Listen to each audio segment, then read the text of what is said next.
Welcome to the Tamworth FC Social, a podcast about Tamworth Football Club. I'm Jonathan and I'm joined by Brett and Graham to discuss the Lambs' recent matches and the big news of this week, which is that Nathan Tshikuna has left the club to join Eastleigh.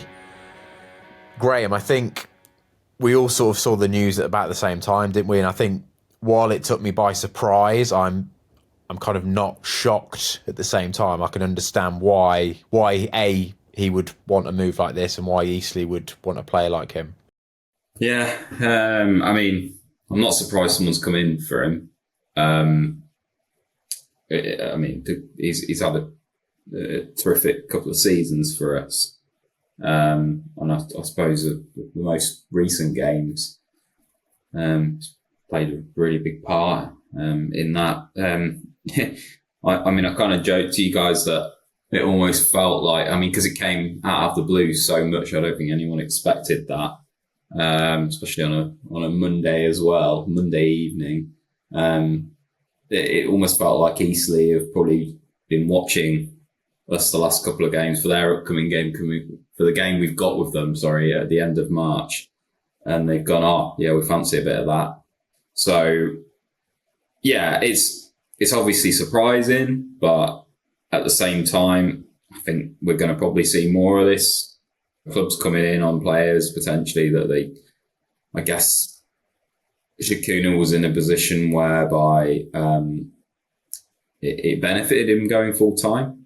I guess he's at the right age, and I think it's fair play to him. He deserves the opportunity. He's done some amazing things for us. And good luck to him, really. I just hope he doesn't score against us in a couple of weeks, obviously. But yeah, I think it's a good move for him. I just hope that as a club that we've done good business with it. But yeah, good luck to him. Do you share that concern, Brett, that this might be something that happens with other members of the squad? Because I suppose it's almost like a sign of Tamworth's success in a way that their players are being sought after by ambitious teams in this division. Yeah, I wouldn't necessarily say that I'm concerned about players leaving, because I think it was probably inevitable anyway. If we were to have stayed up this season, which, let's face it, we should be now, unless something goes massively wrong, you've got a lot of these players that are playing two divisions higher than what they have done most of their career. So now, probably for the first time, because they've been so successful, you've had bigger clubs looking, saying, we could probably do something with this individual. And for a lot of them, when you look at Tshikuna, I think he's 26. It's probably now or never for a lot of them. There'll be a few, obviously, that are a bit older where it's not, that moment in their career has passed, and others who have got decent jobs and won't want to leave those jobs. But then, there'll be others who are that very much mindset where they think, well, why not? What have I got to lose? But I think what's nice is that, like they've gone with blessings, and they've equally had something nice back to say about the club. Like I was looking at Tshikuna's post on X, and he was just obviously saying thanks for everything at Tamworth. I still remember the times when at the end of the season you get an article in the Herald saying, meanwhile the club have released everybody, basically, and you get a whole new team in again, and they do that again for the next 3 or 4 years. So it's nice that we've got a nucleus of players that have stayed, have strengthened, and then most have gone on and done something better. I think Tshikuna, Graham, it's going to be interesting to see how Andy Peakes replaces him for the rest of this season, at least, anyway, because you look at his numbers, they're excellent for an attacking midfielder. 8 National League goals and 28 appearances. This is going to be quite a hard position to replicate, because that's a pretty sizable chunk of goals there. Yeah, it certainly is. It is interesting as well, because he has been sort of in and out of the team a little bit this season, whereas last season he was more consistently in there for most of the season. I think there was a sort of portion where he came back out and then came back in again towards the end of the season. So, yeah, I mean, he certainly, when he has played, he's been effective. And I guess we've got, I mean, short term, we've definitely got options of how we play. George Morrison basically has been playing that sort of number 10 role. And I'd imagine that is what will sort of continue or be picked up on. And then I guess it's whether or not you maybe even think about using Beck Ray in that position as well, and playing him sort of off Creaney. So I don't think we're short of options. Ronan Maher's just signed as well on loan again for another month, but obviously he's more of a winger. So I think we've got options in there. Right, should we talk about some football matches that Tamworth have played? It's been a little while since we discussed previous matches. Most recently, Brett, was that draw at home to Oldham. Another match where Tamworth avoided defeat against one of the truly massive clubs of the division. And I think, I'm keen to know, did you think maybe Tamworth deserved anything more than a draw? Yeah, it should have won 3-1. There was that really time effort right at the end where I think Creaney was just caught in two minds whether he should just take the roof of the net off or whether he should make sure that he placed it in the corner, and then as a result did neither really. And that was right at the end. You know, and that was some excellent work from Beck Ray, who'd gone running down the side, took the ball past the keeper, pulled it back, and literally Creaney just had to finish. The first 15 minutes, I thought we absolutely couldn't live with Oldham, and I thought it was going to be a rout like it was at their place because we seemed really lightweight in the middle and we were really panicking. And every time we got the ball, all we were looking at doing was getting it away. But as we grew into that game, I think we had two great chances towards the end to win it. But I feel like, again, they scored. That was the turning point. It focused and it switched us on. And I'm really not sure. I can't work out what happened with that Dan Creaney goal because I've even watched it back on the highlights and it just seemed to have been really slow motion. Like he headed it, the keeper saved it, and then he must have. I can't work out if it trickled over the line underneath or if Creaney had to stab it in with his foot afterwards, or if it went straight in and then there was a bit of a delayed reaction as to whether he was offside or not. But strange. It was a really strange reaction all round. But fair play, 14 goals as well then from Dan Creaney for a part-time player.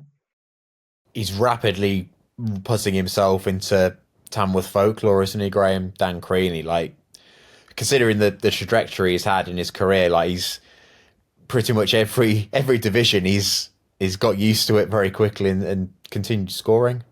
Well, I think, he's already in the folklore. Anyway, but I'd arguably say he's a better player now than what he was last season as well. He seems to have adapted probably almost more than any other player. He's adapted his game to be a real nuisance in the conference. And I think everybody would say it was probably like a bit of, I guess, doubt as to whether he could cut it at this level, and that's being honest. And I'm sure that he would probably disagree with that and say, "Yeah, I know I can do a job at this level." But I think with the way that we play and how we use Dan Creaney, I think it just suits his game, and he always looks a threat. And it's the things that he does off the ball as well, which I think are probably really important. His hold-up play, just the nuisance that he causes with, being there with the defenders and his physicalness. It's something a little bit different that I guess not many other clubs in the National League have. I mean, he's quite an old-fashioned striker in the way that he plays. And I guess maybe that's obviously come to our advantage a little bit because it's something a bit different. And I guess that's Tamworth all over, really, is that they are a little bit different to everything else because we have to play in a certain way, which benefits us in terms of what we are, of being a part-time club. But yeah, I mean, he's had a brilliant season. To see him up amongst those top goal scorers is it's great, really. Always nice as well when you can say Tamworth have basically, on a par with a team that was in the Premier League at one point, which I was, when we went to the game at Oldham, that was kind of one of the exciting things about it, thinking Tamworth are equals basically with a team that was in the Premier League, and now they've got a point out of them. Yeah. And to be fair, that shows how far we've come even from the start of the season, really. Because when we played York City, second game of the season, you did kind of fear how we would cope based on that. When we played Barnet as well, you feared, but they've really turned it. Well, say not turned it around, but they've adapted, and we've found a way of being solid. It's certainly working really well. Prior to the Oldham game, there were the two matches versus Wealdstone and Ebbsfleet. Really nice, Brett, that Tamworth were letting the goals flow in those two matches. I know the Ebbsfleet game was a little bit close in the end with a 3-2 win, but 7 goals in 2 matches against teams you would say Tamworth not necessarily have to win because the league table is looking so good, but they're 2 teams you would really like to beat, and they did it pretty convincingly in both matches. I almost feel a bit stupid, really, for going into both of those games, nervous that we might not win. When you look at them, we scored 7 goals. Certainly from my own point of view, I'm still a bit guilty of associating this team with Tamworth in the past. Like, to then go away and lose to Ebbsfleet, and get a scrappy 0-0 draw, or also lose to Wilson and put a whole heap of pressure on us, is a very Tamworth thing to go and do over the course of the seasons that I've been watching. But then to go away and win both of them the way that we did, fair play to them. I think what's been really good about this season, if we've won, I don't know how many we have won away, how many we've won at home out of the 12 games that we have won, but we've been competitive. We've, like Graham has just said before, we've learnt to be competitive on the road as well. Whereas probably going into this season, we said any point at all we get away from home is a bonus point. We just need to make the Lamb a fortress. But then obviously went through that period in February where we were losing at the Lamb as well. And then you start thinking, oh God. That was a real tough run of fixtures anyway. I'm not saying that the games that we lost we shouldn't have. They were hard games, but then you just think, oh, has all these games started to catch up with us? So fair play to them. One thing I do find really strange is I don't understand how we've been so heavily involved in the FA Cup. We've ended up playing so many more games than everyone else. I don't know how that's happened. But again, I'd rather the points on the board than the games in hand to be chasing a tally. We've done everything that we've needed to do within our power, and we've done more than enough, I think. Just looking at the home and away tables, so looks like Tamworth have won 7 home games and won 5 away games. It's these little runs I've noticed Tamworth gone these sort of mini runs of form in the grand scheme of things, and it sort of, I don't know, almost takes the pressure off then a little bit, Graham. Once Tamworth have got, whether it's this little run that have just been on, a couple of wins and a draw, there's then a little bit less pressure maybe on the next 3 or 4 games. Yeah, I think you're totally right there.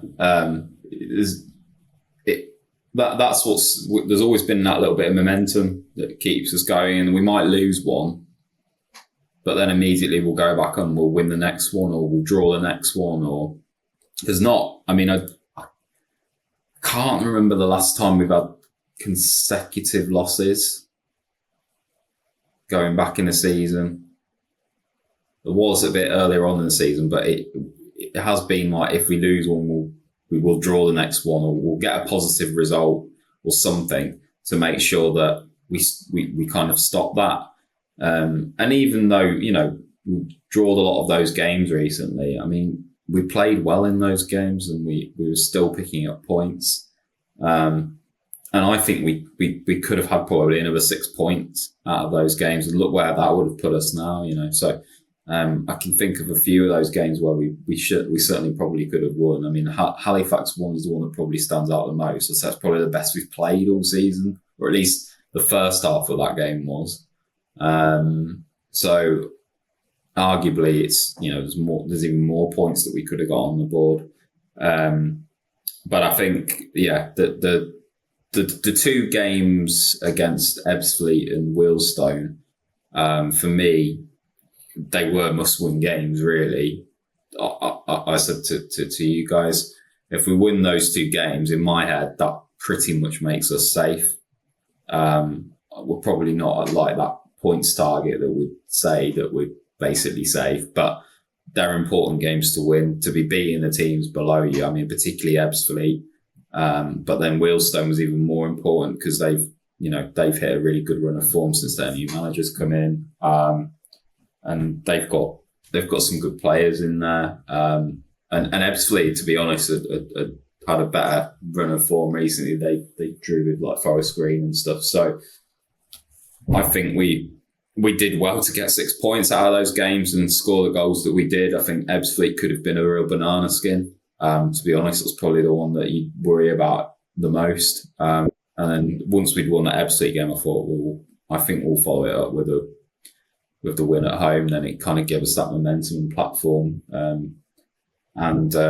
We fully took advantage of that and played really, really well. So it's been a good few weeks and good few months really. So I think now we do have that kind of cushion again a little bit to sort of go into this game now against Dagenham on Saturday and I guess play with a little bit more freedom. I suppose like what we probably did against Oldham as well, a little bit more freedom. Started off nervously, but the second half is like, come on, we're competing with these here. Let's have a go. Good for the goal difference as well when you can win 4-1, of course, as well. Just going back to what you said, Graham, about thinking back to when Tamworth last had back-to-back defeats. I might be wrong, but as far as I can tell for league matches, the last time Tamworth lost 2 on the spin was at the end of September when Altrincham won 2-1 at the Lamb, and then Tamworth then went to Halifax and lost 3-2. That says it all, really, doesn't it?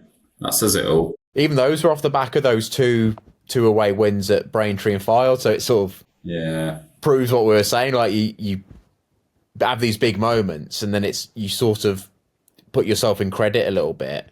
And then just looking a bit sort of more recently, there was the defeat at Solihull on New Year's Eve, and then Tamworth lost at Sutton in the trophy, but I'm not sure that counts in our hypothesis. And Spurs, so it was 3 losses in a row. Oh, yeah. Today, 90 minutes only. Can we call that one a draw against Spurs? But it's not consecutive league losses, though, is it? There's definitely something. It's the psychology in that must be quite. And whether they've worked on that, I don't know. It's like if you lose one game, try to do everything in your power to make sure that you do not lose that next game, whether it be draw. Like always says, the first thing they want to do is be hard to beat. So, looking at the next sort of block of games, then, I mean, I've been looking kind of ahead to the end of the season. I think there's at least 3, 4, 5 wins that Tamworth can get from the rest of the season. And you think, don't know, Graham, do you think maybe by the end of March we can kind of be talking about next season in the National League, or where are you at? I think so, yeah. I mean, I think we can start talking about it now a little bit, but just to be sure, we're always cautious. So I guess sort of by the end of March is probably realistic. I mean, we've got Dagenham this weekend, then we've got Gateshead away. Is that right, or am I just gone ahead on? Yeah, so we got Dagenham away, then we got Gateshead away. I mean, that's not going to be easy. Then we've got Eastleigh at home. So, I mean, if we picked up 4 points from that, then I think that's a pretty good return. And I'd say that's pretty much, I mean, what would that put us on then for 51, is it? 52. 52. I mean, that, for me, that we're safe. I think if we get 3 points, then I think it's probably pretty much home and dry. But, then I think we can sort of go, right, let's start thinking about things then. But I think for us, it's just like, we know what we do now and we're confident in what we do. We've played every single team in this league and we know what we're capable of. Just try and just go on a winning run until the end of the season. Just play with no fear. Don't do anything ridiculous, obviously. Don't go and lose 5-0, but just let the gas off a little bit. You know, that some of these teams are there for the taking, like Dagenham at the moment. They've got no confidence. We're full of confidence. Just go there and play our game. And when we do that, we will come away with wins. So for me, yeah, it's not worrying about relegation or safety because we are almost there, but yeah, don't overthink it now. I think Dagenham as well is a prime example of what could have happened.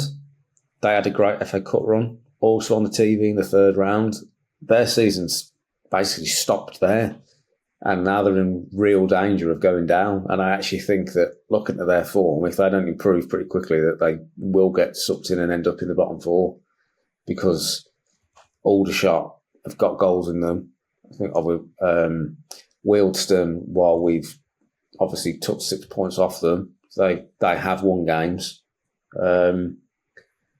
And Braintree have come well away from it, as have Woking. So I think Dagenham are in real danger of ending up going down. I think if they lose against us on Saturday, they are in a real mess. Could quite easily have been us.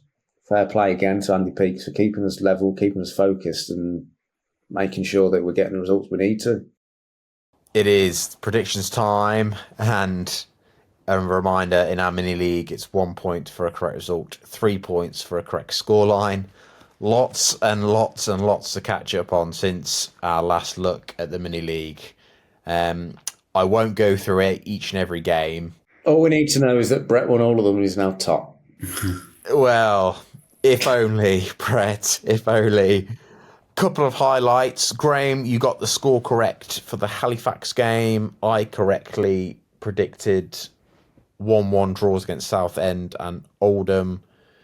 And you both correctly predicted victory at Ebbsfleet. So the table is as follows. Brett is propping up the operation on 18 points. Graham is on 27. And I am on 43. Bloody hell. You ain't playing next year, John. Got one hand on the trophy. Right. I will give my Dagenham prediction first. I am going to go for a 2-1 win to Tamworth. The form guide is sort of dictating this one completely, to be honest. Tamworth are on a really good run, playing with a lot of confidence. Dagenham and Redbridge not on a great run, and they seem to score and concede lots of goals. I mean, this is going to be interesting. I'm going to go win. Dagenham, they did have a good result. Well, I'll say it wasn't a good result, but they only lost narrowly to Barnet. But I think they've got a lot of pressure on them. I'm going to go 2-0 to Tamworth. I'm going to go 3-1 to Tamworth. Well, I think it's going to go much the way that the Ebbsfleet game did. I think they could score first. And then I think we'll get a flurry of goals as they struggle to hang on to the lead. We'll leave it there for this episode of the Tamworth FC Social podcast. Thanks for listening. You can follow us on social media at TFC Social Pod. And if you enjoy the podcast, please do subscribe to our YouTube channel and give this episode a like. Until next time, goodbye.